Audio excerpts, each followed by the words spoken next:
మధ్య రెగ్యులర్ గా చూస్తే హాస్పిటల్స్ లో ఎక్కడికి వెళ్ళిన ఐవీఎఫ్ పిల్లలు ప్రాబ్లం ఎక్కువ సఫర్ అవుతున్నారు.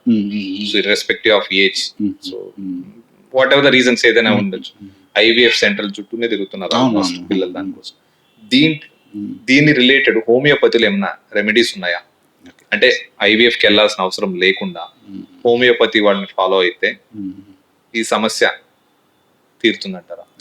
జనరల్గా ఐవీఎఫ్ ఏంటంటే it's a very advanced scientific treatment. So జనరల్గా అన్ని ఇన్ఫర్టిలిటీ కేసెస్ అంటే పిల్లలు పుట్టకపోయే సమస్యల్లో అందరిలో ఐవీఎఫ్ అవసరం పడదు.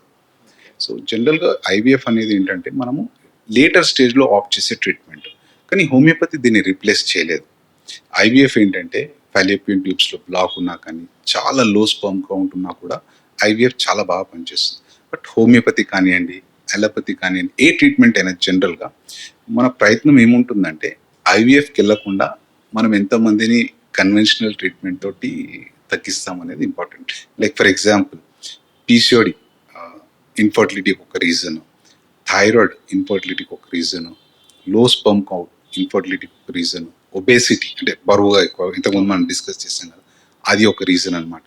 సో మనం పీసీఓడికి ట్రీట్ చేసామనుకోండి, పేషెంట్ ఇన్ఫర్టిలిటీ ట్రీట్మెంట్కి ఐవీఎఫ్ ఆప్ట్ చేయాల్సిన అవసరం ఉండకపోవచ్చు. సో ఏమవుతుందంటే ఈ ప్రిలిమినరీ ట్రీట్మెంట్స్ ద్వారా నెంబర్ ఆఫ్ పీపుల్ ఐవీఎఫ్ వెళ్ళడం అనేది ఆ పర్సంటేజ్ మనము తగ్గించవచ్చు. బట్ హోమియోపతి ఐవీఎఫ్ని రీప్లేస్ చేయలేదు. It's more far superior advance treatment. So అది లాస్ట్ రిజార్ట్ అని కూడా మనము చెప్పుకోవచ్చు. అంటే ఐవీఎఫ్